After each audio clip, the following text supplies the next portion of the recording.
Hello good morning my dear students. ഇന്ന് നമ്മൾ പഠിക്കാൻ പോകുന്നത് ഹിസ്റ്ററിയുടെ 4ാമത്തെ ചാപ്റ്ററായ distribution of power in Indian constitution എന്ന് പറയുന്ന പാഠമാണ്. അപ്പോൾ ഇതിനകത്ത് നമ്മൾ പഠിക്കുന്നത് ഇന്ത്യയുടെ ഭരണഘടനയെ പറ്റിയും അതുപോലെ ഇന്ത്യയിലെ പവേഴ്സൊക്കെ എങ്ങനെയാണ് ഡിസ്ട്രിബ്യൂട്ട് ചെയ്തിരിക്കുന്നതെന്നും തുടങ്ങിയ കാര്യങ്ങളാണ് നമുക്ക് പഠിച്ച് മനസ്സിലാക്കാൻ എന്താണെന്ന്. തുടക്കം ഒരു എക്സെപ്റ്റ് എന്ന് പറഞ്ഞാൽ ഒരു വലിയൊരു പാസേജിൽ നിന്നും എടുത്തിരിക്കുന്ന കുറച്ച് കാര്യങ്ങളാണ് ഇവിടെ പറഞ്ഞിരിക്കുന്നത്. അപ്പോൾ ഇതെന്തിനെ പറ്റിയിട്ടാണ്?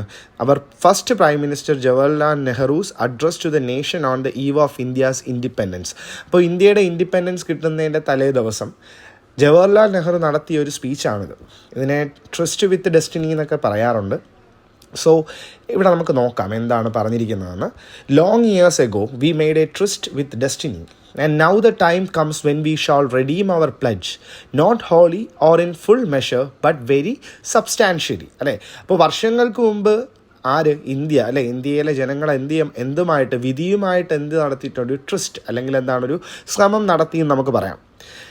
പക്ഷേ ഇപ്പോൾ നമ്മൾ എന്തിനുള്ള നേരമായി എന്നാണ് പറഞ്ഞിരിക്കുന്നത്? ഇപ്പോൾ നമ്മൾ ഒരു പ്രതിജ്ഞ എടുക്കേണ്ട നേരമായി. പ്രതിജ്ഞ എന്ന് പറയുമ്പോൾ അത് മുഴുവനായിട്ടോ അല്ലെങ്കിൽ എല്ലാ രീതിയിലോ എന്നല്ല, പക്ഷേ ഒരു സബ്സ്റ്റാൻഷ്യലി എന്ന് വെച്ചാൽ എന്താണ്, ഒരു വലിയ രീതിയിൽ, അതായത് വളരെ ഇമ്പോർട്ടൻ്റ് ആയിട്ടുള്ള രീതിയിൽ നമ്മളൊരു പ്രതിജ്ഞ എടുക്കാൻ വേണ്ടി പോവുകയാണ്. എന്തിനു വേണ്ടിയിട്ടാണ്? At the stroke of the midnight hour when the world sleeps India will awake to life and freedom. അല്ലേ, ലോകം ഉറങ്ങുന്ന ഈ ഒരു അർദ്ധരാത്രിയിൽ ഇന്ത്യ എന്തിലോട്ട് വരികയാണ്? ഇന്ത്യ ജീവിതത്തിലേക്കും അതുപോലെ സ്വാതന്ത്ര്യത്തിലേക്കും എന്ത് ചെയ്യുകയാണ്? അവേക്കുകയാണ്, ഉണരുകയാണ്.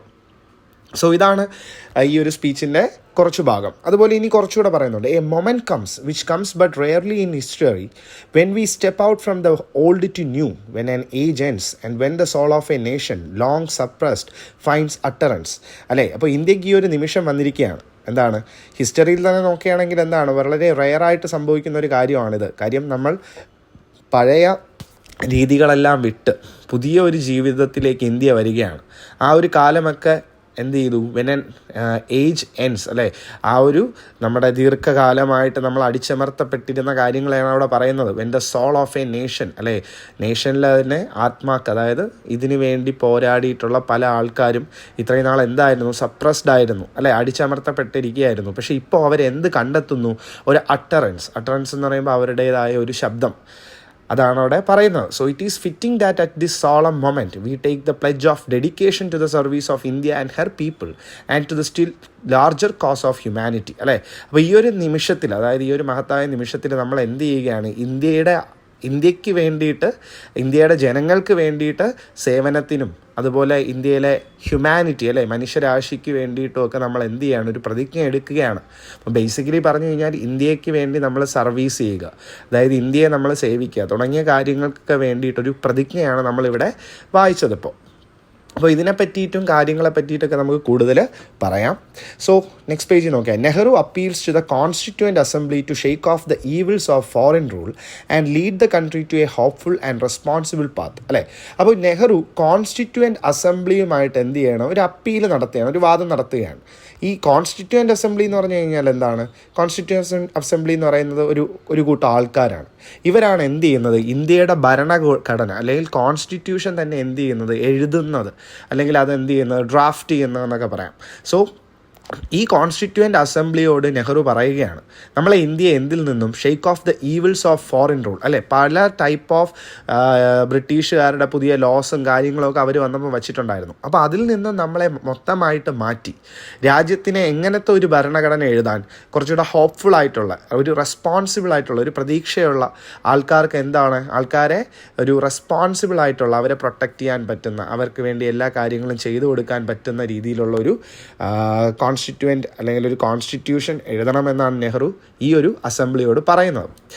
India's independence on 15th August 1947 entrusted a huge and important responsibility to our constituent assembly. അല്ലേ, അപ്പോൾ ഇന്ത്യക്ക് ഇൻഡിപെൻഡൻസ് കിട്ടിയതോടെ തന്നെ ഈ ഒരു കോൺസ്റ്റിറ്റ്യൂവൻ്റ് അസംബ്ലിയിലുള്ള ആൾക്കാർക്ക് വളരെയധികം റെസ്പോൺസിബിലിറ്റി ഉണ്ട്. എന്ത് റെസ്പോൺസിബിലിറ്റിയാണ് അവർക്കുള്ളത്? നമുക്ക് വേണ്ടി ഒരു കോൺസ്റ്റിറ്റ്യൂഷൻ പ്രിപ്പയർ ചെയ്ത് കൊടുക്കണം. People were subjected to discriminatory undemocratic and unjust measures under the British rule. അല്ലേ, ബ്രിട്ടീഷിൻ്റെ കീഴിൽ ഇവിടെയുള്ള ആൾക്കാർ എങ്ങനെയൊക്കെ അനുഭവിച്ചിട്ടുണ്ട് ഡിസ്ക്രിമിനേറ്ററി, അതായത് എന്താണ് ആൾക്കാരെ വർണ്ണവിവേചനം തുടങ്ങിയ കാര്യങ്ങളെല്ലാം പറഞ്ഞ് കാസ്റ്റിനെ ബേസ് ചെയ്തിട്ട് ആൾക്കാരെ മാറ്റി നിർത്തുക. അതുപോലെ അൺഡെമോക്രാറ്റിക് ജനാധിപത്യമല്ലാത്ത രീതിയിലുള്ള ഭരണരീതികൾ, അൺജസ്റ്റ് അല്ലെ നീതിയില്ലാത്ത രീതിയിലുള്ള പല മെഷേഴ്സും തീരുമാനങ്ങളും ആരെടുത്തിരുന്നു, ബ്രിട്ടീഷ് റൂളിൽ ബ്രിട്ടീഷുകാരെടുത്തിരുന്നു. So the caste system along with the multitude of other social evils and human rights violations that existed in the Indian society at that time was beyond the imagination of the modern society. അല്ലേ, ഇപ്പോഴത്തെ നമ്മുടെ സൊസൈറ്റിയിൽ നോക്കിക്കഴിഞ്ഞാൽ പണ്ട് ഇന്ത്യക്കാർ അനുഭവിച്ചുകൊണ്ടിരുന്ന പല കാര്യങ്ങൾ, അതിലൊന്ന് സോഷ്യൽ ഈവിൾ. അല്ലേ, നമുക്കറിയാം സതി എന്നൊക്കെ പറഞ്ഞ് നമ്മൾ കേട്ടിട്ടുണ്ട്, ഈ ഭർത്താവ് മരിക്കുമ്പോൾ ഭാര്യയെ എടുത്ത് ചാടുക. അപ്പോൾ ഇങ്ങനത്തെയൊക്കെ പല സോഷ്യൽ ഈവിൾസുകളും ഇന്ത്യയിലുണ്ടായിരുന്നു. അതുപോലെ ഹ്യൂമൻ റൈറ്റ്സ് വയലേഷൻ, അല്ലെ, ആൾക്കാരെ അടിച്ചമർത്തുക, സ്ലേവുകളാക്കി വയ്ക്കുക തുടങ്ങിയ കാര്യങ്ങളെല്ലാം നമ്മുടെ മനുഷ്യൻ്റെ തന്നെ എന്താണ് അവകാശങ്ങൾക്കൊക്കെ എതിരായിട്ടാണ് കാര്യങ്ങളൊക്കെ ചെയ്തുകൊണ്ടിരുന്നത്. സോ ഇതൊക്കെ നമുക്കിപ്പോൾ ഈ ഒരു മോഡേൺ സൊസൈറ്റി, ഇന്ന് ജീവിക്കുന്ന ഈ ഒരു സൊസൈറ്റിയിൽ നമ്മളതൊന്നൊക്കെ ആലോചിച്ച് നോക്കിയേ. ഭർത്താവ് മരിക്കുമ്പോൾ എടുത്ത് ചിതയിൽ ചാടുക, അതുപോലത്തെ കാര്യങ്ങളൊക്കെ നമുക്ക് ഒരിക്കലും ഇമാജിൻ പോലും ചെയ്യാൻ പറ്റാത്ത കാര്യങ്ങളാണ്. So after independence our national movement and people had the idea of creating a democratic government and a welfare system that would address all these problems. അപ്പോൾ ഇൻഡിപെൻഡൻസിന് ശേഷം ഇവിടെ ഒരുപാട് നാഷണൽ മൂവ്മെൻറ്റുകൾ നമ്മൾ പഠിച്ചിട്ടുണ്ടായിരുന്നു, സിവിൽ ഡിസൊബീഡിയൻസ് മൂവ്മെൻറ്റ്, അല്ലേ, തുടങ്ങിയ പല രാജ്യത്തിന് വേണ്ടിയിട്ടുള്ള മൂവ്മെൻറ്റുകളും. അതുപോലെ ജനങ്ങൾക്ക് എന്തുണ്ടാക്കണമെന്നുണ്ടായിരുന്നു, ഒരു ഡെമോക്രാറ്റിക് ഗവൺമെൻറ്, ജനാധിപത്യമായ ഒരു സർക്കാർ വരണമെന്നുണ്ട്. അതുപോലെ ആ ഒരു സർക്കാർ വെൽഫെയർ സിസ്റ്റത്തെ, എന്ന് വെച്ചാൽ ആൾക്കാരുടെ ക്ഷേമത്തിനെ മുഴുവൻ നോക്കാൻ പറ്റുന്ന, എല്ലാ പ്രോബ്ലംസിനെയും സോൾവ് ചെയ്യാൻ പറ്റുന്ന ഒരു ഇന്ത്യ, അതാണ് ഇവരെന്ത് ചെയ്തത് വിചാരിച്ച, അല്ലെങ്കിൽ നമ്മൾ കണ്ട ഇന്ത്യ എന്ന് പറയുന്നത്. So democratic governance and the construction of a welfare state were the two most important promises given to the people by independent India. അല്ലേ, ഇന്ത്യ ഇൻഡിപെൻഡൻസ് കിട്ടിയ സമയത്ത് ഇന്ത്യ വാഗ്ദാനം തന്നിരുന്നത്, അല്ലെങ്കിൽ നമുക്ക് തന്നിരുന്ന ഒരു പ്രോമിസ് എന്ന് പറയുന്നത് എന്താണ്, ജനാധിപത്യ ഭരണമായിരിക്കും ഇന്ത്യയിൽ. അതുപോലെ തന്നെ ഒരു വെൽഫെയർ സ്റ്റേറ്റ്, അല്ലെ, ആൾക്കാരുടെ ക്ഷേമത്തിനും പ്രോബ്ലംസിനെയൊക്കെ സോൾവ് ചെയ്യാൻ പറ്റുന്ന ഒരു സ്റ്റേറ്റ്, ഒരു രാജ്യം.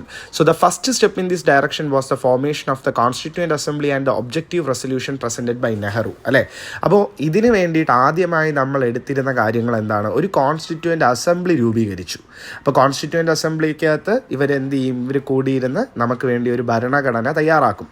സോ ഒബ്ജക്റ്റീവ് റെസൊല്യൂഷൻ, അപ്പോൾ ഈ ഒരു ഒബ്ജക്റ്റീവ് റെസൊല്യൂഷൻ എന്ന് പറഞ്ഞാൽ നമുക്കുണ്ടായിരിക്കുന്ന കുറച്ച് ലക്ഷ്യങ്ങൾ, നമ്മുടെ രാജ്യം ഇങ്ങനെയൊക്കെ ആയിരിക്കണം എന്നുള്ള കുറേ ലക്ഷ്യങ്ങൾ പറഞ്ഞുകൊണ്ടുള്ള കുറച്ച് പോയിൻറ്റ്സാണ് ഈ ഒബ്ജക്റ്റീവ് റെസൊല്യൂഷൻ. അത് തന്നെയാണ് നിങ്ങൾ അടുത്ത് പഠിക്കുന്നത്. അത് പഠിക്കുമ്പോൾ നിങ്ങൾക്ക് കുറച്ചുകൂടെ മനസ്സിലാവും എന്താണ് ഒബ്ജക്റ്റീവ് റെസൊല്യൂഷൻ.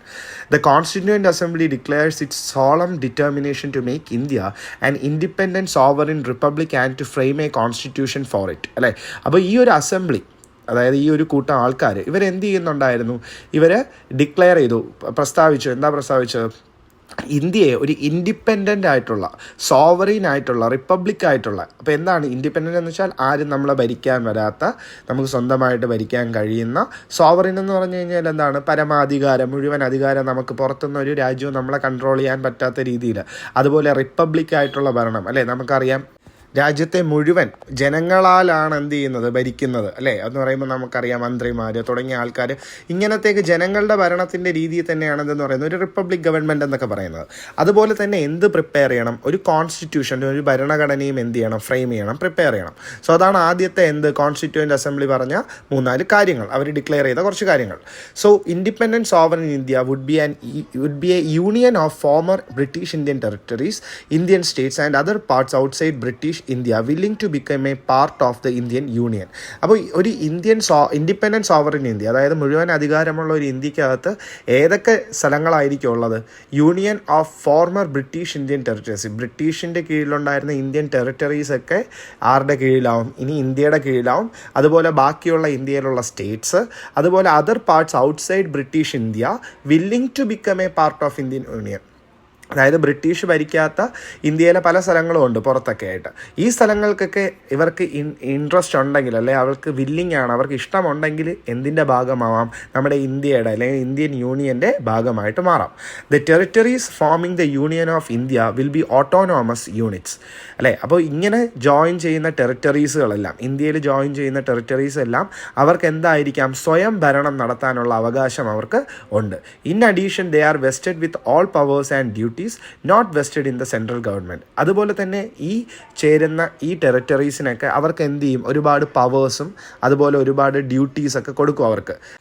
അത് സെൻട്രൽ ഗവൺമെൻറ്റിന് പോലും എന്ത് ചെയ്യാൻ പറ്റാത്ത രീതിയിൽ, അവർക്ക് പോലും തീരുമാനം എടുക്കാത്ത കാര്യങ്ങൾ ഇവർക്ക് സ്വന്തമായിട്ട് എന്ത് ചെയ്യാൻ പറ്റും, തീരുമാനിക്കാനുള്ള പവർ എന്തിനു കൊടുക്കും, ഈ ടെറിട്ടറീസിന് കൊടുത്തിരിക്കും.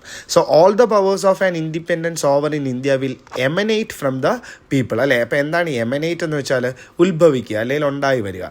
അതായത് ഇന്ത്യയിലെ പൂർണ്ണ അധികാരവും ആരുടെ കയ്യിലായിരിക്കും, ജനങ്ങൾ, എമനേറ്റ് ഫ്രം ദ പീപ്പിൾ, ജനങ്ങളിലായിരിക്കും ഇന്ത്യയുടെ മുഴുവൻ പവറും അതുപോലെ അതോറിറ്റി, അവർക്ക് എന്ത് വേണമെങ്കിലും തീരുമാനിക്കാനുള്ളത് അല്ലെങ്കിൽ ഗവൺമെൻറ്റിനെ രൂപീകരിക്കാനുള്ളത്, ഇതെല്ലാം ഇന്ത്യൻ സിറ്റിസൻസിൻ്റെ കയ്യിലായിരിക്കും ഇതിൻ്റെ പവർ.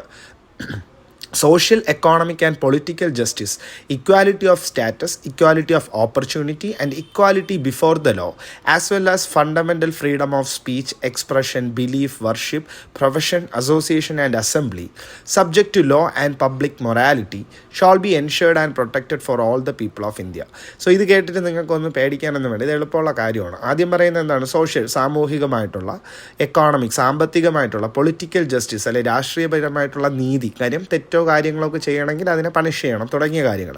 ഇക്വാലിറ്റി ഓഫ് സ്റ്റാറ്റസ്, ആൾക്കാർക്ക് സൊസൈറ്റിയിൽ എന്തായിരിക്കണം, ഒരു ഈക്വൽ ആയിട്ടുള്ള നിലയും വിലയും കാര്യങ്ങളായിരിക്കും, അല്ലെങ്കിൽ ഉയർന്നവൻ താഴ്ന്നവൻ അങ്ങനെയൊന്നും വരരുത്.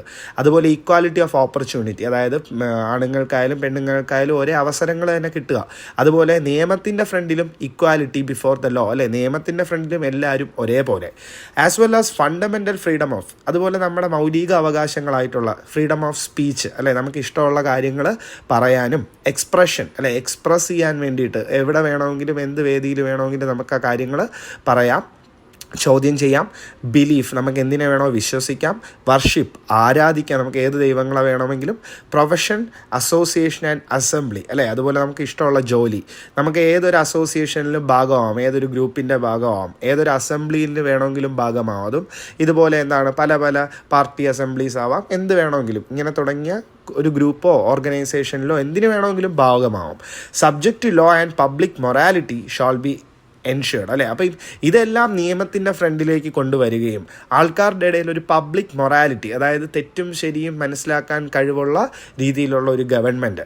So shall be ensured and protected for all the people of India. അപ്പം തുടങ്ങിയ കാര്യങ്ങളെല്ലാം ഇന്ത്യയിലെ ജനങ്ങൾക്ക് വേണ്ടി പ്രൊട്ടക്ഷൻ കൊടുക്കും, അല്ലെങ്കിൽ അവർക്ക് ഉറപ്പ് വരുത്തും ഇത്രയും കാര്യങ്ങൾ ഇൻഡിപെൻഡൻറ്റ് ഇന്ത്യ ചെയ്ത് കൊടുക്കും എന്നുള്ളതാണ് ഈ ഒബ്ജക്റ്റീവ് റെസൊല്യൂഷനിലെ മെയിനായിട്ടുള്ള കാര്യങ്ങൾ. അപ്പോൾ ഈ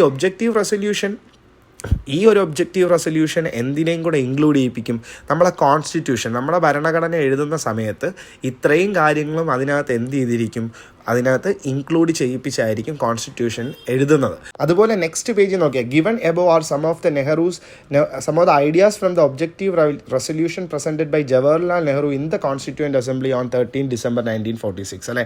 അപ്പോൾ കോൺസ്റ്റിറ്റ്യൂവൻ്റ് അസംബ്ലിയിൽ സമർപ്പിച്ച ഈ കുറച്ച് ഐഡിയാസിനെയാണ് എന്തെന്ന് പറയുന്നത് ഈ ഒബ്ജക്റ്റീവ് റെസൊല്യൂഷൻ എന്ന് പറയുന്നത്.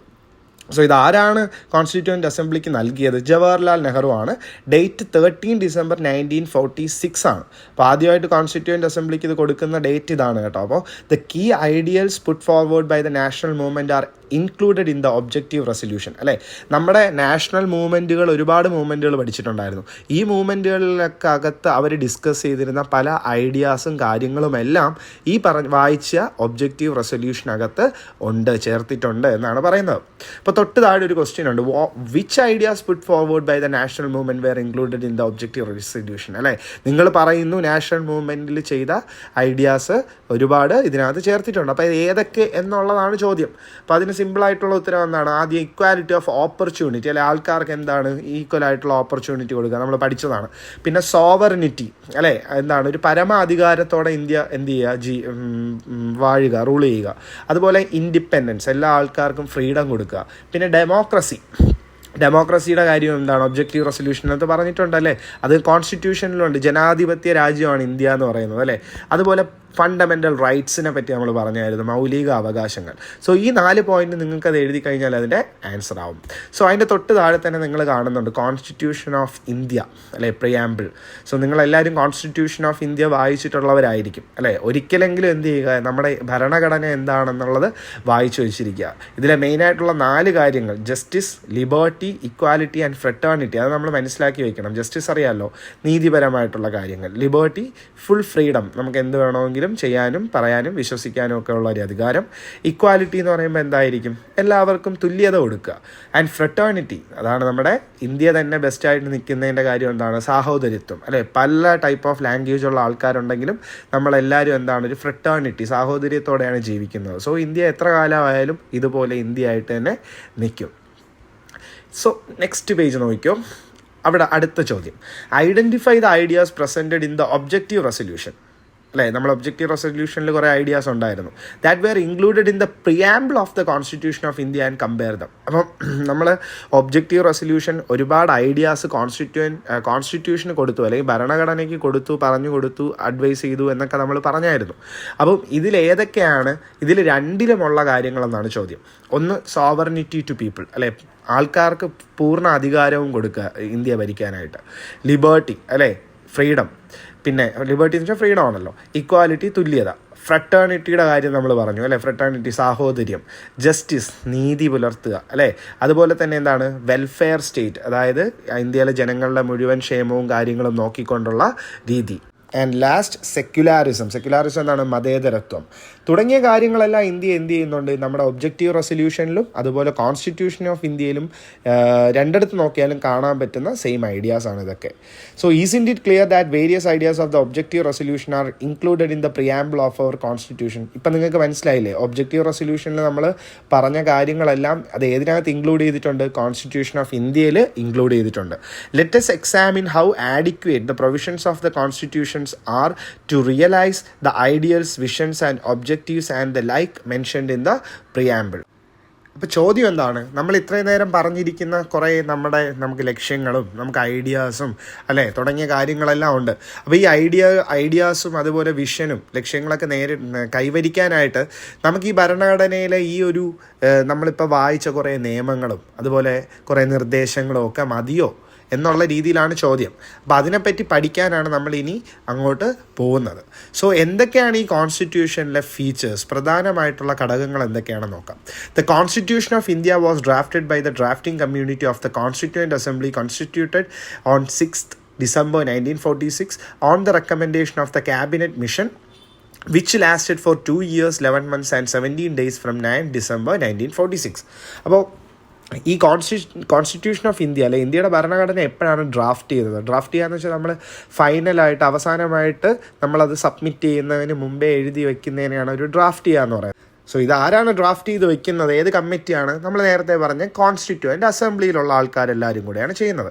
സോ ഇത് എന്നാണ് സംഭവിച്ചത്? 6th December 1946 സംഭവിക്കുന്നത്. അപ്പോൾ ഇത് പറയുന്നത്, അല്ലെങ്കിൽ ഇങ്ങനെ ഒരു കമ്മിറ്റി രൂപീകരിച്ച് കോൺസ്റ്റിറ്റ്യൂഷൻ എന്തിനാണ് പ്രിപ്പയർ ചെയ്തത്? അന്നത്തെ ക്യാബിനറ്റ് മിഷനിലുള്ള ആൾക്കാർ, അതും ഇതുപോലെ കുറേ കൂട്ടം ആൾക്കാരാണ്. ഈ മിഷനിലുള്ള ആൾക്കാർ പറയുന്നത് എന്താണ്, ഇന്ത്യക്ക് ഫ്രീഡം കംപ്ലീറ്റ് ആയിട്ട് കിട്ടണം, അല്ലെങ്കിൽ ഇന്ത്യയിൽ പല സ്റ്റേറ്റുകളും ഇന്ത്യയുടെ ഭാഗമാകണമെങ്കിൽ നിങ്ങൾ ഇതുപോലൊരു കോൺസ്റ്റിറ്റ്യൂഷൻ പ്രിപ്പയർ ചെയ്യണം. അതിന് വേണ്ടിയിട്ട് ഒരു കോൺസ്റ്റിറ്റ്യൂവൻ്റ് അസംബ്ലി തയ്യാറാക്കി നിങ്ങളതെല്ലാം ചെയ്യാൻ വേണ്ടിയിട്ട് ഇവരുടെ റെക്കമെൻഡേഷനിൽ കീഴിലാണ്, അല്ലെങ്കിൽ ഇവരുടെ നിർദ്ദേശപ്രകാരമാണ് ഈ നമ്മുടെ ഒരു ഭരണഘടന പ്രിപ്പയർ ചെയ്യുന്നത്. So which lasted for 2 years, 11 months and 17 days and from 9th December 1946. അപ്പോൾ ഈ ഒരു 2 വർഷ കാലയളവിലാണ് ഇവർ ഇതൊക്കെ പ്രിപ്പയർ ചെയ്യുന്നത്. പക്ഷേ ഇതിൻ്റെ ഐഡിയാസൊക്കെ പണ്ടേ നാഷണൽ മൂവ്മെൻറ്റിലും അതിലൊക്കെ ഉണ്ടായിരുന്നു എന്നുള്ളത് നമ്മൾ ഒബ്ജക്റ്റീവ് റെസൊല്യൂഷൻ പഠിച്ചപ്പോൾ നമുക്കത് മനസ്സിലായതാണ്. So the Constitution of India adopted on 26th November 1949 had 395 articles and 8 schedules and 22 parts, അല്ലേ? അപ്പോൾ അന്നത്തെ കോൺസ്റ്റിറ്റ്യൂഷൻ നമ്മൾ നോക്കിക്കഴിഞ്ഞ് കഴിഞ്ഞാൽ 1949 നമ്മൾ എടുത്ത കോൺസ്റ്റിറ്റ്യൂഷനകത്ത് 395 ആർട്ടിക്കിളും 8 ഷെഡ്യൂൾസും അതുപോലെ 22 ഭാഗങ്ങളുമാണ് മൊത്തമായിട്ട് ഉള്ളത്. അപ്പോൾ ഇതിലെ ഓരോ ആർട്ടിക്കിളും ഓരോ നിയമങ്ങളും കാര്യങ്ങളും ഒക്കെയാണ്, നിർദ്ദേശങ്ങളും ഒക്കെയാണ് നമ്മൾ ഈ ഒരു ആർട്ടിക്കിൾസിനകത്തൊക്കെ ഉള്ളത്. So the constitution of India that came into force on 26 January 1950 continues to be a living document incorporating changes from time to time. അതായത് 1950 വന്ന് ഇന്ത്യയുടെ ഭരണഘടന കോൺസ്റ്റിറ്റ്യൂഷൻ ഇന്നും ഒരു ലിവിങ് ഡോക്യുമെൻ്റാണ്, ജീവിക്കുന്ന ഒരു വസ്തുവായിട്ട് ജീവിച്ചുകൊണ്ടിരിക്കുകയാണ്. കാര്യം ഇപ്പോഴും പല നിയമങ്ങളും ആർട്ടിക്കിൾസും ഒക്കെ എന്ത് ചെയ്യാറുണ്ട്, ചേഞ്ച് ചെയ്യാറുണ്ട്. അതാണ് ഇൻകോർപ്പറേറ്റിംഗ് ചേഞ്ചസ്. പല ചേഞ്ചസും ആവശ്യ സമയത്തിനനുസരിച്ച് മാറ്റങ്ങളെല്ലാം എന്ത് ചെയ്യാറുണ്ട്, ഈ കോൺസ്റ്റിറ്റ്യൂഷനിൽ വരാറുണ്ട്. So many of the ideas upheld by the Indian nationalist movement and mentioned in the objective resolution have become a part of the constitution. അല്ലേ? അപ്പോൾ അന്നത്തെ ഇന്ത്യൻ നാഷണൽ മൂവ്മെൻറ്റുകളുടെ ഭാഗമായിട്ടൊക്കെ ഒരുപാട് ഒബ്ജക്റ്റീവ് റെസൊല്യൂഷൻ നമ്മൾ പഠിച്ചു. 5-6 പഠിച്ചായിരുന്നു അല്ലേ? മൊത്തം എത്ര ഒബ്ജക്റ്റീവ് റെസൊല്യൂഷൻ ഉണ്ട്? മൊത്തം 5 ഒബ്ജക്റ്റീവ് റെസൊല്യൂഷൻ നമ്മൾ പഠിച്ചായിരുന്നു. അപ്പോൾ ഈ 5 ഒബ്ജക്റ്റീവ് റെസൊല്യൂഷനും ഇന്ത്യയുടെ കോൺസ്റ്റിറ്റ്യൂഷൻ്റെ ഭാഗമായി കഴിഞ്ഞു എന്നുള്ളത് നമുക്ക് മനസ്സിലായി. അതിനെ പറ്റിയാണ് അവിടെ പറയുന്നത്. So let us know the features of constitution which was prepared after detailed studies and discussion. അപ്പോൾ അതിനുശേഷം ഒരുപാട് ഡിസ്കഷനും സ്റ്റഡീസൊക്കെ അവർ ചെയ്തതിന് ശേഷമാണ് കോൺസ്റ്റിറ്റ്യൂഷൻ ഇന്ത്യയെ പ്രിപ്പയർ ചെയ്തത്. അപ്പം നമ്മൾ ഈ കോൺസ്റ്റിറ്റ്യൂഷനിലെ മെയിനായിട്ടുള്ള ഘടകങ്ങൾ ഏതൊക്കെയാണെന്നാണ് നമ്മൾ പഠിക്കുന്നത്. സോ ഇത് പഠിച്ചു കഴിഞ്ഞിട്ട് നിങ്ങൾ പറയല്ലേ നമ്മുടെ കോൺസ്റ്റിറ്റ്യൂഷനിൽ എന്തൊക്കെയാണ് ഉള്ളത്, അല്ലെങ്കിൽ എന്താണ് കോൺസ്റ്റിറ്റ്യൂഷൻ എന്ന് പറയരുത്. സോ ആദ്യം തന്നെ നമുക്ക് മനസ്സിലാക്കാൻ പറ്റുന്നത് ദ ലാർജസ്റ്റ് റിട്ടൺ കോൺസ്റ്റിറ്റ്യൂഷനാണ്. അപ്പോൾ ലോകത്തിലെ തന്നെ ഏറ്റവും ലാർജസ്റ്റ് ആയിട്ടുള്ള ഒരു റിട്ടൺ കോൺസ്റ്റിറ്റ്യൂഷൻ എഴുതിയ ഒരു ഭരണഘടന ഏതാണ്? ഇന്ത്യയുടെയാണ്. അപ്പോൾ ഇതിനകത്തുള്ള പ്രത്യേകത എന്താണ്? Comprehensive and extensive document containing about 1.5 million words അല്ലേ? അപ്പോൾ ഇതിനകത്ത് ഒരുപാട് വളരെ വിശദകരമായിട്ടാണ് എന്ത് ചെയ്തിരിക്കുന്നത്, ഈ ഒരു ഡോക്യുമെന്റിനകത്ത് കാര്യങ്ങൾ എഴുതിയിട്ടുള്ളത്. അതും 1.5 million words അല്ലേ? 1.5 million വേർഡ്സോളം എന്തുണ്ട് ഇതിനകത്ത്, നമ്മുടെ കോൺസ്റ്റിറ്റ്യൂഷനകത്തുണ്ട്. So detailed content considering the diversity and vastness of the country അല്ലേ? അപ്പോൾ ഈ ഒരു കോൺസ്റ്റിറ്റ്യൂഷനകത്ത് ഇന്ത്യയുടെ വൈവിധ്യം, ഡൈവേഴ്സിറ്റിയെ പറ്റിയും അതുപോലെ വാസ്റ്റ്നെസ് അല്ലേ, ഇന്ത്യയുടെ ഒരു എന്താ പറയുക, പല സംസ്കാരങ്ങളും അതുപോലെ പല കാര്യങ്ങളും ഇന്ത്യയുടെ ഒരു വലിപ്പം കാണിച്ചുകൊണ്ടും, വാസ്റ്റ്നെസ് എന്ന് പറയുമ്പോൾ അതാണ്, തുടങ്ങിയതെല്ലാം നമ്മളെ എന്തിനകത്തുണ്ട്, ഈ ഒരു കോൺസ്റ്റിറ്റ്യൂഷനകത്ത് മുഴുവൻ കാര്യങ്ങളും ഉണ്ട്. So parliamentary democracy. അപ്പോൾ എന്താണ് പാർലമെൻ്ററി ഡെമോക്രസി? നമ്മൾ ഇപ്പോഴത്തെ ഉള്ളതുപോലത്തെ ഭരണം, അതായത് നിയമസഭയും കാര്യങ്ങളൊക്കെ പാർലമെൻറ്റൊക്കെ വെച്ചിട്ടുള്ള ഒരു ഭരണം. Members of the executive are drawn from the legislature and the legislature controls the executive അല്ലേ? അപ്പോൾ മെമ്പേഴ്സ് ഓഫ് ദ എക്സിക്യൂട്ടീവ് എന്ന് പറഞ്ഞു കഴിഞ്ഞാൽ എന്താണ്? നിയമം നടപ്പിലാക്കുന്ന ആൾക്കാർ. Are drawn from the legislature, അതായത് ലെജിസ്ലേച്ചർ എന്ന് വെച്ചാൽ നിയമം ഉണ്ടാക്കുന്ന ആൾക്കാർ, എക്സിക്യൂട്ടീവ് എന്ന് വെച്ചാൽ നിയമം നടപ്പിലാക്കുന്ന ആൾക്കാർ. അപ്പം ഇവിടെ പറയുന്ന കാര്യം എന്ന് പറഞ്ഞാൽ ചെറിയൊരു കൺഫ്യൂഷൻ ഉള്ളതാണ്, പക്ഷേ ഞാൻ പറഞ്ഞുതരാം. ശ്രദ്ധിച്ച് കേട്ട് കഴിഞ്ഞാൽ നിങ്ങൾക്ക് മനസ്സിലാവും. Members of the executive are drawn from the legislature അല്ലേ? എക്സിക്യൂട്ടീവിലെ അംഗങ്ങൾ എവിടുന്നാണ് എടുക്കുന്നത്? ഓർ ഡ്രോൺ അല്ലെങ്കിൽ എടുക്കുന്നത് എവിടുന്നാണ്? ലെജിസ്ലേച്ചറിൽ നിന്നും ആണ് എക്സിക്യൂട്ടീവിലെ അംഗങ്ങളെ മുഴുവനായിട്ട് എടുക്കുന്നത്. എന്നിട്ട് ഈ ലെജിസ്ലേച്ചർ എന്ത് ചെയ്യും? എക്സിക്യൂട്ടീവിനെ കൺട്രോൾ ചെയ്യും. അവരാണ് ഇതിൻ്റെ മേളിൽ എന്ത് ചെയ്യുന്നത്, ഇവർക്ക് കാര്യങ്ങളെല്ലാം കൺട്രോൾ ചെയ്യുന്നത് ആരായിരിക്കും? ഈ ലെജിസ്ലേച്ചർ ആയിരിക്കും. അപ്പോൾ ലെജിസ്ലേച്ചർ എന്ന് വെച്ചാൽ നിയമം ഉണ്ടാക്കുന്ന ആൾക്കാർ, എക്സിക്യൂട്ടീവ് എന്ന് വെച്ചാൽ നിയമം നടപ്പിലാക്കുന്ന ആൾക്കാർ. അപ്പോൾ അത് സിമ്പിളായിട്ട് നിങ്ങൾ അങ്ങനെ പഠിച്ച് വെച്ചിരുന്നാൽ മതി. ഓക്കെ. സോ ഇനി റിജിഡ് ആൻഡ് ഫ്ലെക്സിബിൾ സ്ട്രക്ചർ എന്താണെന്ന് നോക്കാം. To amend certain provisions special procedures shall be followed but some others can be amended in the ordinary legislative manner. അപ്പോൾ അതിൽ ആദ്യം പറയുന്നത് എന്താണ്? To amend certain provision. Amend എന്ന് വെച്ചാൽ ചേഞ്ച് ചെയ്യുക. അപ്പോൾ ചില ഭരണഘടനയിൽ പറഞ്ഞിരിക്കുന്ന പ്രൊവിഷൻസ്, കാര്യങ്ങൾ, നിർദ്ദേശങ്ങളിനെയൊക്കെ നമുക്ക് മാറ്റണമെങ്കിൽ സ്പെഷ്യൽ പ്രൊസീജിയർ, അതിനായത് പ്രത്യേകമായിട്ടുള്ള ഒരു സഭ കൂടി അങ്ങനെയൊക്കെ നമുക്ക് എന്ത് ചെയ്യാൻ പറ്റുള്ളൂ, മാറ്റാൻ പറ്റൂ. ഇല്ലെങ്കിൽ പാർലമെൻറ്റിൽ ബില്ലൊക്കെ അവതരിപ്പിച്ച് ആ ഒരു രീതിയിലേ മാറ്റാൻ പറ്റൂ. ചിലത് some others can be amended in the ordinary. ചില നിയമങ്ങളും കാര്യങ്ങളൊക്കെ നമുക്ക് എന്ത് ചെയ്യാൻ പറ്റും, സാധാരണ നിയമവരിക്കകത്തുള്ള രീതിയിൽ തന്നെ നമുക്ക് എന്ത് ചെയ്യാൻ പറ്റും, മാറ്റാൻ പറ്റും. അതുകൊണ്ടാണ് അത് റിജിഡും ഫ്ലെക്സിബിൾ എന്ന് പറയുന്നത്. റിജിഡ് എന്ന് പറഞ്ഞാൽ ആദ്യം പറഞ്ഞത് നമുക്ക് എന്ത് ചെയ്യാൻ പറ്റൂല, അങ്ങനെ പെട്ടെന്നൊന്നും മാറ്റാൻ പറ്റൂല. എന്നാൽ ചിലതെന്താണ്, ഫ്ലെക്സിബിളാണ്, നമുക്ക് പെട്ടെന്ന് തന്നെ എന്ത് ചെയ്യാൻ പറ്റും, മാറ്റാൻ പറ്റും. ആ ഒരു രീതി പഠിക്കുക. So fundamental rights and fundamental duties. Fundamental rights നിങ്ങൾക്കറിയാം, നമ്മുടെ മൗലിക അവകാശങ്ങളാണ് റൈറ്റ്സ് എന്ന് പറയുന്നത്. ഡ്യൂട്ടീസ് എന്ന് പറയുമ്പം കർത്തവ്യങ്ങൾ. അപ്പോൾ ഫണ്ടമെൻ്റൽ റൈറ്റ്സ് എല്ലാ ഇൻഡിവിജ്വലിനും അല്ലേ, guaranteed by the state to every individual. ഇന്ത്യക്കകത്തുള്ള ഓരോ ആൾക്കാർക്കും, ഇൻഡിവിജ്വലിന് നമ്മളിത് കൊടുക്കേണ്ട ഒരു കാര്യമാണ്.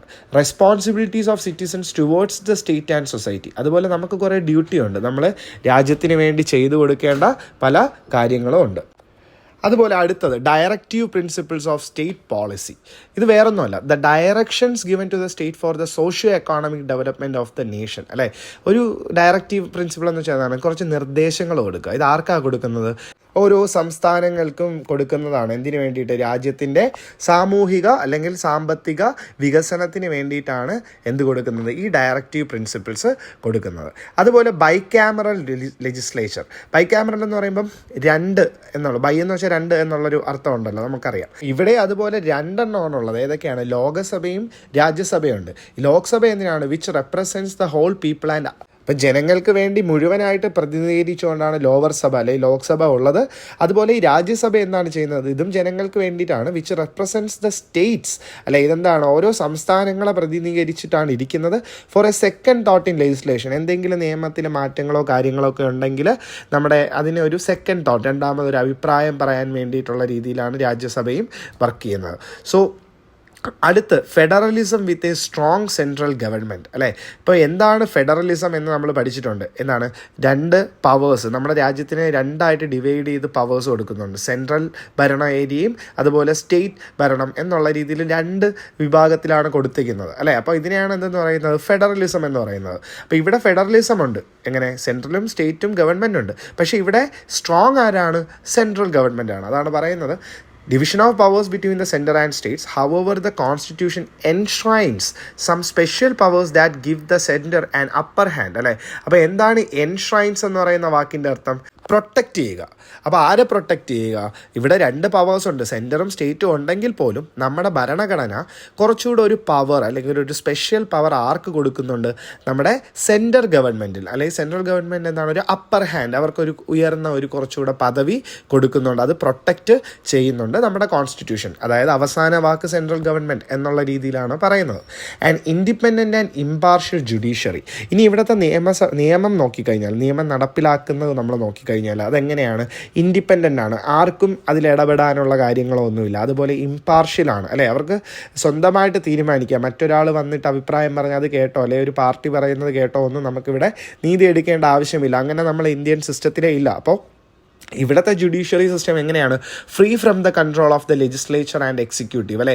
നിയമം നടപ്പിലാക്കുന്നവരും നിയമം ഉണ്ടാക്കുന്ന ആൾക്കാരിൽ നിന്നുമൊക്കെ ഇവരെന്താണ്? ഫുള്ളി ഫ്രീ ആണ്. അവരെ ഒന്നും കൺട്രോൾ ചെയ്യാൻ ഉള്ള അവകാശം ആർക്കും ഇല്ല. അപ്പോൾ ജുഡീഷ്യറി ഒറ്റയ്ക്കാണ് നിന്നെല്ലാം കാര്യങ്ങളും തീരുമാനമെടുക്കുന്നത്. ഇനി ഇൻഡിപെൻഡൻറ്റ് കോൺസ്റ്റിറ്റ്യൂഷണൽ ഇൻസ്റ്റിറ്റ്യൂഷൻസ്, അല്ലേ? ഇൻഡിപെൻഡൻറ്റ് ഇൻസ്റ്റിറ്റ്യൂഷൻസ് എന്ന് പറഞ്ഞാൽ എന്താണ്? എന്തെങ്കിലും ഭരണഘടനയിൽ പറഞ്ഞിട്ടുള്ള കാര്യങ്ങളിലൊക്കെ ആൾക്കാർ തെറ്റ് വരുത്തുന്നുണ്ടെങ്കിൽ അതിനെയൊക്കെ നമുക്ക് മോണിറ്റർ ചെയ്യാനായിട്ട്, ഫോർ എക്സാമ്പിൾ നമ്മളെ വിജിലൻസ് കമ്മീഷൻ. അപ്പോൾ വിജിലൻസ് കമ്മീഷൻ എന്താണ്? ഇന്ത്യയിലെ ഉദ്യോഗസ്ഥർ എന്തെങ്കിലും തെറ്റുകൾ ചെയ്യുന്നുണ്ടെങ്കിൽ, അതുപോലെ ഹ്യൂമൻ റൈറ്റ്സ്, അല്ലെ? ഹ്യൂമൻ റൈറ്റ്സിൻ്റെ ആൾക്കാർ, മനുഷ്യർക്ക് എന്തെങ്കിലും മൗലിക അവകാശങ്ങൾ നഷ്ടപ്പെട്ടു പോകുന്നുണ്ടെങ്കിൽ ചെയ്യാനായിട്ട്. സോ ഇങ്ങനെ ഒരു ഇൻഡിപെൻഡൻ്റ് ആയിട്ടുള്ള കോൺസ്റ്റിറ്റ്യൂഷണൽ ഇൻസ്റ്റിറ്റ്യൂഷൻസ് ഉണ്ട്. അപ്പോൾ ഈ ഒരു ഇൻസ്റ്റിറ്റ്യൂഷൻസ് വഴി ഇവരെന്ത് ചെയ്യും? നമ്മുടെ ഡെമോക്രാറ്റിക് സിസ്റ്റത്തിനെ ബ്രോഡ് ആൻഡ് മീനിങ് ഫുൾ, അതായത് ജനാധിപത്യ ഭരണത്തിന് കുറേ കൂടെ അർത്ഥമുണ്ടാക്കി തരികയും ചെയ്യുന്ന കാര്യങ്ങളാണ് നമ്മളെ ഈ ഒരു കോൺസ്റ്റിറ്റ്യൂഷനകത്ത് പറഞ്ഞിരിക്കുന്ന ഇത്രയും ഫീച്ചേഴ്സ് എന്ന് നമുക്ക് പറയാം. അപ്പോൾ ഇത് ഇത്രയാണ് എന്ത്? Features of the constitution. ആദ്യം നമ്മൾ കുറച്ച് പഠിച്ചായിരുന്നു. എന്താണ്? ഫീച്ചേഴ്സ് ഓഫ് ദ ഒബ്ജക്റ്റീവ് റെസൊല്യൂഷനെ പറ്റിയും പഠിച്ചിട്ടുണ്ടായിരുന്നു. സോ ഇത് രണ്ടും വളരെ ഇമ്പോർട്ടൻ്റ് ആണ് കേട്ടോ. ഈ എക്സാമിന് എന്തായാലും ചോദിക്കാൻ ഉറപ്പുള്ള ഒരു ക്വസ്റ്റ്യൻ ഇത് രണ്ടിലും ഏതെങ്കിലും ഒന്ന് വരാം. ഇനി നമ്മൾ പഠിക്കുന്നത് ഇന്ത്യൻ ഫെഡറലിസം. സോ ഓൾറെഡി നമ്മൾ ഫെഡറലിസം മനസ്സിലാക്കി. പവർ ഷെയറിങ് എവിടെ? സെൻറ്ററിലും സ്റ്റേറ്റ് ഗവൺമെൻറ്റിനും പവർ വീതിച്ചു കൊടുക്കുന്നതിനെയാണ് ഫെഡറലിസം അല്ലെങ്കിൽ ഫെഡറൽ എന്നൊക്കെ പറയുന്ന വാക്കിൻ്റെ അർത്ഥം. So ഇവിടെ note the relevant parts of the seminar paper presented in the class as the features of Constitution of India. Federal system helps in the maintaining the diversity and unity of our country equally. അപ്പോൾ ഇത് നമ്മുടെ ഒരു ഭരണഘടനയിലെ കുറച്ച് ഫീച്ചേഴ്സിനെ പറ്റി നമ്മൾ കൂടുതൽ മനസ്സിലാക്കാൻ പോവുകയാണ്. ഈ ഒരു federal system helps in maintaining the diversity and unity of our country equally, അല്ലേ? അപ്പോൾ ഈ ഒരു ഫെഡറൽ സിസ്റ്റം, അതായത് പവർ ഷെയറിംഗ് ആയിട്ടുള്ള ഈ ഒരു നിയമ വ്യവസ്ഥ, ഈ ഒരു സിസ്റ്റം ഇതെന്ത് ചെയ്യുന്നുണ്ട്? നമ്മുടെ രാജ്യത്തെ മുഴുവൻ ഡൈവേഴ്സിറ്റി, അല്ലേ? എന്ന് വെച്ചാൽ ഒരുപാട് റിലീജിയനും കാസ്റ്റും അതൊക്കെ ഉണ്ട്. ആൾക്കാർ വൈവിധ്യത്തോടെയാണ് ജീവിക്കുന്നത്. അതുപോലെ തന്നെ കൺട്രിയിലെ യൂണിറ്റി, അല്ലേ? ഇവർ ഇത്രയും വൈവിധ്യത്തോടെ ജീവിക്കുന്നെങ്കിലും രാജ്യത്തിലെ ഒരു ഒത്തൊരുമയായിട്ട് കൊണ്ടുപോകുന്നത് ഈ ഒരു ഫെഡറൽ സിസ്റ്റമാണ്. കാര്യം also such a governance is useful in effectively countering separatist tendencies by ensuring regional representation.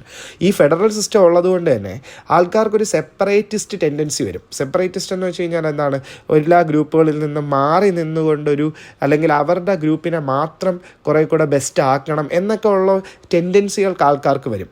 പക്ഷേ ഈ ഒരു ഫെഡറൽ സിസ്റ്റം ഉള്ളതുകൊണ്ട് ഓരോ സ്റ്റേറ്റുകൾക്ക് നമ്മൾ എന്ത് ചെയ്യണം, ഓരോ പവർ കൊടുക്കുകയാണ്. അപ്പം തമിഴ്നാട്ടിലുള്ള ആൾക്കാർക്ക് അവർക്ക് എന്താണ്, അവർക്ക് അവരുടേതായ പവറുണ്ട്, കേരളത്തിലുള്ളവർക്ക് അവരുടേതായ പവറുണ്ട്. സോ ഈ ഒരു ഫെഡറൽ സിസ്റ്റം ഉള്ളതുകൊണ്ടാണ് ഇതൊക്കെ ഉറപ്പ് വരുത്തുന്നത്. It is possible through federalism to achieve economic progress and ensure the welfare of all sections by integrating various levels of government. അല്ലേ? അപ്പോൾ ഇതുപോലെ ഫെഡറലിസം വന്നു കഴിഞ്ഞു കഴിഞ്ഞാൽ, അതായത് ഓരോ സ്റ്റേറ്റിനും ഓരോ പവർ, സെൻട്രൽ ഗവൺമെൻറ്റിന് വേറൊരു പവർ, ഇങ്ങനെ വരുമ്പോൾ പെട്ടെന്ന് തന്നെ എന്ത് കിട്ടും, സാമ്പത്തിക വളർച്ച പെട്ടെന്ന് നടക്കും. അതുപോലെ ensure the welfare of all sections, അല്ലെ, ഇവിടെയുള്ള എല്ലാ ആൾക്കാർക്കും അവർക്ക് കിട്ടേണ്ട ക്ഷേമം തുടങ്ങിയ കാര്യങ്ങളെല്ലാം നമുക്ക് നടപ്പിലാക്കാൻ പറ്റും. By integrating various levels of government, അല്ലേ? ഇപ്പോൾ ഓരോ സ്റ്റേറ്റ് ഗവൺമെൻറ്റുകളെയും രൂപീകരിച്ചാണ് ഇന്ത്യയുടെ മുഴുവൻ ഭരണം ഇരിക്കുന്നത് തന്നെ. അപ്പോൾ ഇങ്ങനെ ഓരോ സ്ഥലങ്ങൾക്കും ഭരണം കൊടുക്കുമ്പോൾ അവിടെയുള്ള ആൾക്കാരെ അവർക്ക് നന്നായിട്ട് നോക്കാനും അവിടുത്തെ സ്ഥലങ്ങൾ പെട്ടെന്ന് ഡെവലപ്പായി വരാനും ഒക്കെ സാധിക്കും എന്നുള്ളതാണ് പറയുന്നത്. This system of government where power is shared between the centre and states makes the concept of democracy more meaningful, അല്ലേ? അപ്പോൾ ഈ ഒരു ഫെഡറൽ കൺട്രി ആയതുകൊണ്ട് തന്നെ, ഫെഡറലിസം ഉള്ളതുകൊണ്ട് തന്നെ നമുക്ക് ജനാധിപത്യം എന്നുള്ളതിന് കൂടുതൽ അർത്ഥം കൊണ്ടുവരികയാണ്. കാര്യം ഓരോ സ്റ്റേറ്റിനും നമ്മൾ എന്ത് ചെയ്യുന്നുണ്ട്, അവരുടേതായ പവർ കൊടുക്കുന്നുണ്ട്.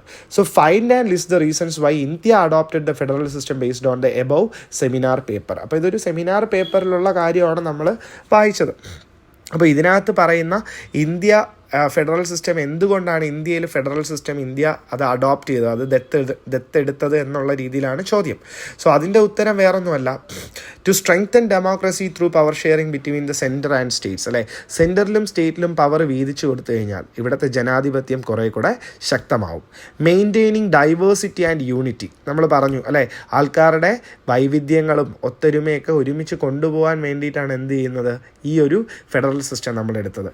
കൗണ്ടറിങ് സെപ്പറേറ്റിസ്റ്റ് ടെൻഡൻസി, ആൾക്കാർക്ക് മറ്റ് ഗ്രൂപ്പുകൾ അല്ലെങ്കിൽ അവരെ ഗ്രൂപ്പ് വലുതാവണം എന്നൊക്കെ ഉള്ളൊരു തോന്നൽ മാറ്റി എല്ലാം ഒരുമിച്ച് കൊണ്ടുപോകാൻ. അച്ചീവിങ് എക്കോണമിക് പ്രോഗ്രസ്, ഓരോ സ്റ്റേറ്റിനും എന്തുണ്ടാവാൻ വേണ്ടിയിട്ട്, സാമ്പത്തികമായിട്ടുള്ള വളർച്ച ഉണ്ടാവാൻ. എൻഹാൻസിങ് ഡെമോക്രാറ്റിക് മീനിങ് ഫുൾനെസ്, അല്ലേ? അപ്പോൾ ഈ ഒരു ഫെഡറൽ സിസ്റ്റം ഉള്ളപ്പം നമുക്ക് ജനാധിപത്യത്തിൻ്റെ അർത്ഥം കുറേ കൂടെ മനസ്സിലാക്കാൻ പറ്റുന്നുണ്ട്. Ensuring welfare of all sections, എല്ലാ സ്റ്റേറ്റുകളിലെയും എല്ലാ ജനങ്ങൾക്കും എന്ത് കൊടുക്കുക, ക്ഷേമം കൊടുക്കുക തുടങ്ങിയ കാര്യങ്ങളൊക്കെ നടപ്പിലാക്കാനാണ് ഫെഡറൽ സിസ്റ്റം ഇന്ത്യ എടുത്തിരിക്കുന്നത്.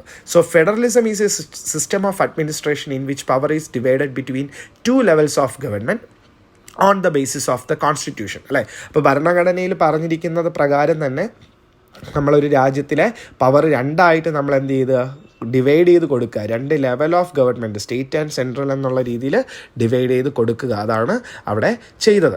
So it is an administrative arrangement in which the central government and the state governments share power, അല്ലേ? അപ്പോൾ ഇതൊരു ഭരിക്കാൻ വേണ്ടിയുള്ള, അഡ്മിനിസ്ട്രേഷന് വേണ്ടിയിട്ടുള്ള ഒരു അറേഞ്ച്മെൻറ്റ്, ഭരിക്കാൻ വേണ്ടി എളുപ്പത്തിന് വേണ്ടിയിട്ടാണ് ഇങ്ങനെ വച്ചിരിക്കുന്നത്. സോ സെൻട്രൽ ഗവൺമെൻറ്റിനും സ്റ്റേറ്റ് ഗവൺമെൻറ്റിനും പവർ എന്ത് ചെയ്ത് കൊടുക്കാം, ഈക്വലായിട്ട് ഷെയർ ചെയ്ത് പോകാം. പക്ഷേ എന്നാലും ഒരു അപ്പർ ഹാൻഡ് ആർക്കുണ്ടെന്ന് നമ്മൾ പഠിച്ചു, സെൻട്രൽ ഗവൺമെൻറ്റിനുണ്ട്. So the basic features of federalism are considered to be a written and rigid constitution. നമ്മൾ നേരത്തെ പറഞ്ഞു ഫ്ലെക്സിബിൾ ആൻഡ് റിജിഡ്, അല്ലേ? നമുക്ക് തീരുമാനങ്ങൾ മാറ്റാൻ പറ്റുമോ എന്ന് ചോദിച്ചാൽ പറ്റും, പക്ഷേ ചില കാര്യങ്ങൾ അങ്ങനെ പെട്ടെന്ന് തീരുമാനം മാറ്റാനും പറ്റത്തില്ല. ഇപ്പോൾ ഡിവിഷൻ ഓഫ് പവേഴ്സ് ആണ് ഫെഡറലിസം. പവേഴ്സ് എന്ത് ചെയ്യാണ്, നമ്മൾ ഈക്വൽ എന്നല്ല, നമ്മൾ ഡിസ്ട്രിബ്യൂട്ട് ചെയ്ത് കൊടുക്കുന്നുണ്ട് സെൻറ്ററിനും സ്റ്റേറ്റിനും. അതുപോലെ ഇൻഡിപെൻഡൻറ്റ് ജുഡീഷ്യറി, അല്ലേ? അപ്പോൾ ഇതിന് ഏത് സ്റ്റേറ്റ് ഇടപെട്ടാലും ഏത് സെൻട്രൽ ഗവൺമെൻറ് ഇടപെട്ടാലും ജുഡീഷ്യറി ഇൻഡിപെൻഡൻ്റ് ആയിരിക്കും, അവർക്ക് ഒറ്റയ്ക്ക് തന്നെ എന്ത് ചെയ്യാം, തീരുമാനം എടുക്കാൻ പറ്റും. അടുത്ത topic union and it's territory, അതായത് നമ്മുടെ യൂണിയൻ ടെറിട്ടറീസിനെ പറ്റിയിട്ടാണ്. സോ ഇവിടെ ആദ്യം കുറച്ച് കാര്യങ്ങളല്ലേ കൊടുത്തിട്ടുണ്ട്, name and territory of the union, അതുപോലെ സെക്കൻഡ് പോയിന്റ്, തേർഡ് പോയിന്റ്, ഇങ്ങനെയൊക്കെ ആയിട്ട് കൊടുത്തിട്ടുണ്ട്. ഇത് എന്താണെന്ന് അറിയാമോ? You have red the article 1 of the constitution of India, അല്ലേ? നമ്മൾ നേരത്തെ പഠിച്ചു, ഇന്ത്യയിലെ ഭരണഘടന ചെയ്തപ്പോൾ എത്ര ആർട്ടിക്കിൾസ് ആയിരുന്നു അന്ന് ഉണ്ടായിരുന്നത്? ഓർമ്മയുണ്ടോ? 395 ആർട്ടിക്കിൾസും 8 ഷെഡ്യൂൾസുമാണ് ഉണ്ടായിരുന്നതെന്ന് പഠിച്ചു. അപ്പോൾ ഇതിലെ ആർട്ടിക്കിൾ 1 ആണ് ഇതിനകത്ത് പറയുന്നത്. അപ്പോൾ ഇതിനകത്ത് യൂണിയൻ ടെറിട്ടറികളെ പറ്റിയിട്ടുള്ള കാര്യങ്ങളാണ് ഇതിനകത്ത് പറയുന്നത്. സോ അതാണ് നമ്മൾ താഴെ പഠിക്കാൻ പോകുന്നത്. അക്കോർഡിംഗ് ടു ദിസ്, അപ്പോൾ ഈ ഒരു ആർട്ടിക്കിൾ പ്രകാരം Bharat shall be a union of States, അല്ലെങ്കിൽ ഇന്ത്യ അല്ലെങ്കിൽ ഭാരതം എന്ന് പറയുന്നത് എന്താണ്? ഒരു മുഴുവൻ സ്റ്റേറ്റുകളുടെ ഒരു യൂണിയൻ ആയിരിക്കും, ഒരു അസോസിയേഷൻ, അല്ലെങ്കിൽ എല്ലാ സ്റ്റേറ്റുകളും കൂടെ ചേർന്നാണ് ഇന്ത്യയായി മാറിയിരിക്കുന്നത്. But nowhere in the constitution does it mention that India is a federal state, അല്ലേ? പക്ഷെ ഒരിടത്തും പറയുന്നില്ല ഇന്ത്യ എന്നുള്ളതൊരു ഫെഡറൽ സ്റ്റേറ്റ് ആണെന്ന് കോൺസ്റ്റിറ്റ്യൂഷനിൽ പറയുന്നില്ല. പക്ഷേ നമ്മളിത് അഡോപ്റ്റ് ചെയ്തോ, ദത്തെടുക്കുകയാണ് ചെയ്തത്. We have adopted the federal system to accommodate the social, regional and geographical diversity of India and to preserve the unity and integrity of the country. അപ്പോൾ എന്തിനാണ് ഈ കോൺസ്റ്റിറ്റ്യൂഷനിൽ പറയാത്ത ഈ ഒരു ഫെഡറൽ സിസ്റ്റം നമ്മൾ ദത്തെടുത്തിരിക്കുന്നത്? നമ്മളെ രാജ്യത്തെ സാമൂഹികമായിട്ടായാലും നമ്മൾ റീജിയണലായിട്ടുള്ള പല റീജിയൻസ് ഉണ്ട്, പല ജിയോഗ്രഫിക്കൽ ഡൈവേഴ്സിറ്റി, ഇപ്പം തണുത്ത പ്രദേശമുണ്ട്, മരുഭൂമികളുണ്ട്. അപ്പോൾ ഇങ്ങനെയൊക്കെ പലയിടത്ത് പല ടൈപ്പ് ഓഫ് ആൾക്കാരാണ് ജീവിക്കുന്നത്. ഇവരെ എല്ലാവരെയും നമ്മൾ ഒന്നിച്ചു കൊണ്ടുപോകാനും ഇവരെയൊക്കെ പ്രൊട്ടക്റ്റ് ചെയ്യാനും ഈ ഒരു യൂണിറ്റി, അല്ലെങ്കിൽ ഈ ഒത്തൊരുമ തുടങ്ങിയ കാര്യങ്ങളെല്ലാം രാജ്യത്ത് നിലനിൽക്കാൻ വേണ്ടിയിട്ടാണ് ഈ ഫെഡറൽ സിസ്റ്റം എന്ത് ചെയ്തിരിക്കുന്നത്? അഡോപ്റ്റ് ചെയ്തിരിക്കുന്നത്. സോ അതുകൊണ്ട് തന്നെ നമ്മൾ ഒബ്ജക്റ്റീവ് റെസൊല്യൂഷൻ പഠിച്ചു, അതുപോലെ തന്നെ നമ്മൾ കോൺസ്റ്റിറ്റ്യൂഷൻ്റെ ഫീച്ചേഴ്സ് പഠിച്ചു. അതുപോലെ വളരെ ഇമ്പോർട്ടൻ്റ് ആണ് ഫെഡറലിസത്തിൻ്റെ ഫീച്ചേഴ്സ്. അപ്പോൾ ഫെഡറലിസം എന്താണെന്ന് നോക്കിക്കോ. കോമൺ കോൺസ്റ്റിറ്റ്യൂഷൻ ലെഫ്റ്റിൽ നോക്കാം. A common constitution for the centre and the states, സ്റ്റേറ്റിനായാലും സെൻറ്ററിനായാലും ഒരേപോലത്തെ എന്താണ് കോമൺ ആയിട്ടുള്ള ഒരു ഭരണഘടനയാണ്. അല്ലാതെ കേരളത്തിന് ഒരു ഭരണഘടനയും സെൻറ്ററിന് ഒരു ഭരണഘടനയും അങ്ങനെയല്ല. സോവറിനിറ്റി ഓഫ് ദ കോൺസ്റ്റിറ്റ്യൂഷൻ, ഈ ഭരണഘടനയ്ക്ക് മുഴുവൻ പരമാധികാരമുണ്ട്. ഇതിനേക്കാളും വലുത് എന്ന് പറയാനായിട്ടൊന്നുമില്ല. ഇത് തന്നെയാണ് ഇന്ത്യയിലെ ഏറ്റവും വലിയ ഒരു നിയമാവലി, അല്ലെങ്കിൽ നമുക്ക് എന്തെന്ന് പറയാം, ഭരണഘടന എന്ന് പറയാം. സോ സിംഗിൾ സിറ്റിസൺഷിപ്പ്, നമ്മുടെ ഇന്ത്യയിൽ ജീവിക്കുന്ന ഓരോ ആൾക്കാർക്കും എന്താണ് ഒറ്റ സിറ്റിസൺഷിപ്പ്, എന്താണ് രാജ്യത്തിൻ്റെ പൗരനായിട്ട് മാറാനുള്ള ഒരു പ്രൊവിഷൻ കോൺസ്റ്റിറ്റ്യൂഷനിലും ഫെഡറലിസത്തിലും ഉണ്ട്. The centre has an upper hand in the power to amend the constitution, അപ്പോൾ സെൻറ്ററിന് എന്തുണ്ട്? ഈ കോൺസ്റ്റിറ്റ്യൂഷനിൽ എന്തെങ്കിലും ചേഞ്ച് വരുത്തണമെങ്കിൽ സെൻട്രൽ ഗവൺമെൻറ്റിനായിരിക്കും കുറേ കൂടെ പവർ, അധികാരം. ബൈക്യാമറൽ ലെജിസ്ലേച്ചർ, നമ്മൾ നേരത്തെ പറഞ്ഞു ലോക്സഭ ആൻഡ് രാജ്യസഭ എന്ന് പറയുന്ന 2 ഹൗസുകളുണ്ട്. അതിലൊന്ന് ലോക്സഭ പീപ്പിളിനെ റെപ്രസെൻറ്റ് ചെയ്യുമെങ്കിൽ രാജ്യസഭ സ്റ്റേറ്റിനെ റെപ്രസെൻറ്റ് എന്ന് പറഞ്ഞ് പഠിച്ചു. Division of powers between the centre and states, സ്റ്റേറ്റിനും സെൻറ്ററിനെയും നമ്മൾ എന്ത് ചെയ്യുന്നുണ്ട്? പവർ ഡിവൈഡ് ചെയ്ത് കൊടുത്തിട്ടുണ്ട്. In the division of powers more subjects and key powers are within the centre, നമ്മൾ അതും പഠിച്ചായിരുന്നു. എന്താണ് പവേഴ്സ് ഡിസ്ട്രിബ്യൂട്ട് ചെയ്തിട്ടുണ്ടെങ്കിലും കൂടുതൽ കൈകാര്യം ചെയ്യാൻ അധികാരമുള്ളത് ആർക്കായിരിക്കും? സെൻറ്ററിനായിരിക്കും. കൂടുതൽ സബ്ജക്ട്സും കൂടുതൽ പവേഴ്സും ഒക്കെ കയ്യിൽ ആർക്കായിരിക്കും? സെൻട്രൽ ഗവൺമെൻറ്റിനായിരിക്കും.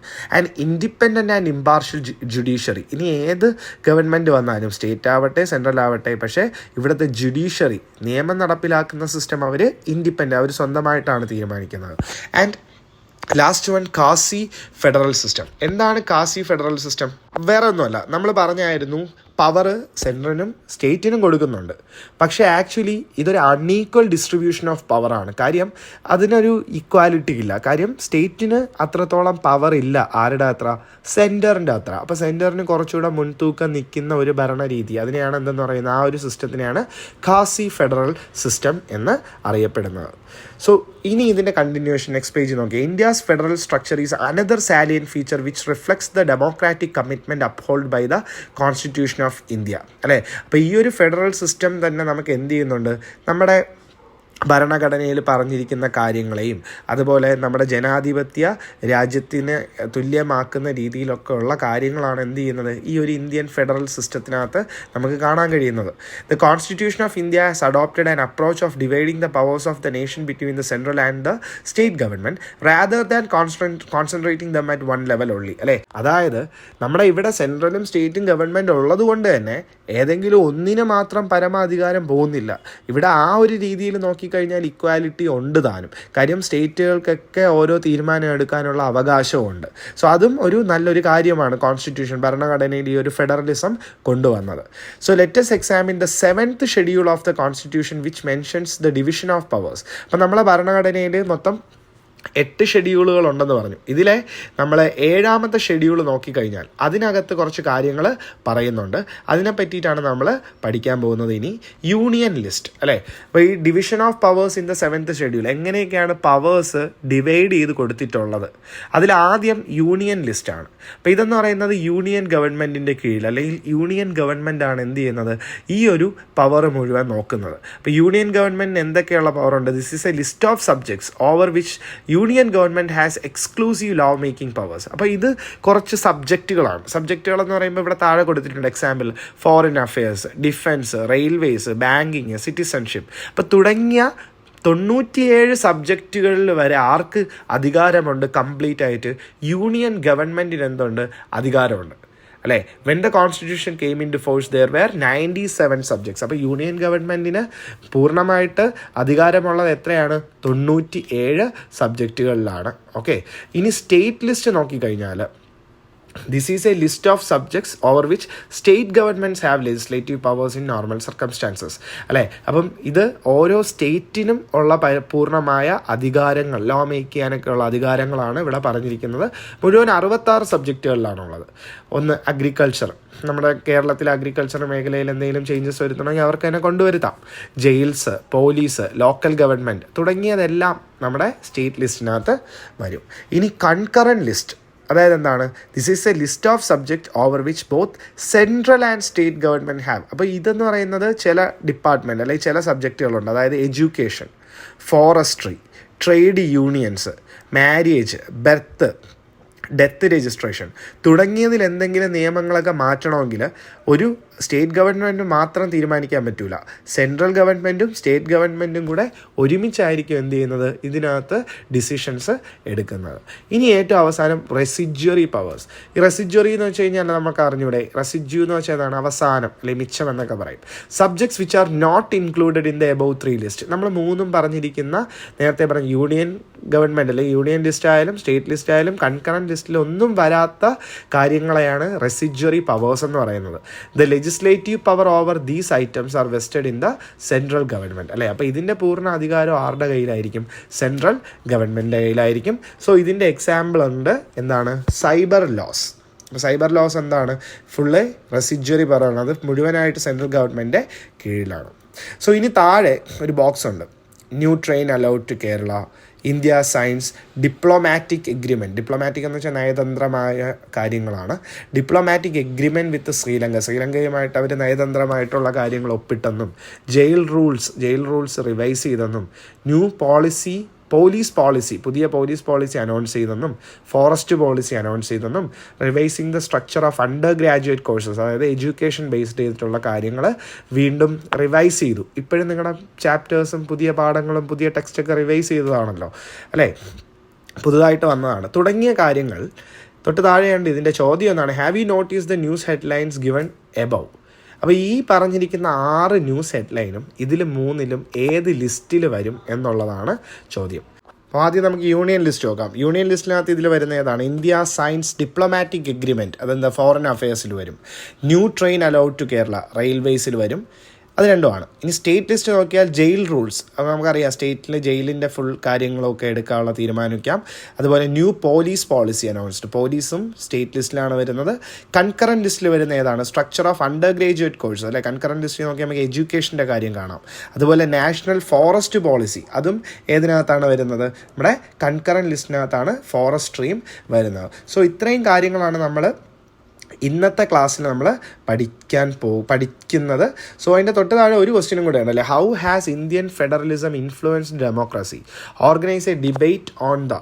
സോ അതിൻ്റെ ഒരു ഉത്തരവും കൂടെ ഞാൻ വേണമെങ്കിൽ പറഞ്ഞുതരാം. എങ്ങനെയാണ് ഇന്ത്യൻ ഫെഡറലിസം, ഇന്ത്യയുടെ ഫെഡറൽ സിസ്റ്റം നമ്മൾ പഠിച്ചില്ലേ, distribution of power, state central, ഈ ഒരു ഡിസ്ട്രിബ്യൂഷൻ ഓഫ് പവർ എങ്ങനെ ജനാധിപത്യത്തിനെ ഇൻഫ്ലുവൻസ് ചെയ്യുന്നു എന്നുള്ളതാണ് ചോദ്യം. സോ ഞാൻ ഇതിൻ്റെ ആൻസർ ഇവിടെ കൊടുത്തിരിക്കാം. നിങ്ങളതൊന്ന് വായിച്ച് നോക്കുക. വായിച്ച് മനസ്സിലായില്ലെങ്കിൽ എന്നോട് പറഞ്ഞാൽ മതി, കമൻ്റ് ഇടുക. ഞാൻ അടുത്ത വീഡിയോ നാളെ അല്ലെങ്കിൽ മറ്റന്നാൾ ചെയ്യുന്നതിന് മുമ്പേ തന്നെ ഇതിൻ്റെ ആൻസറും കൂടെ എക്സ്പ്ലെയിൻ ചെയ്ത് പറഞ്ഞു തരാം. ഓക്കെ. സോ എല്ലാവരും നന്നായിട്ട് പഠിക്കുക.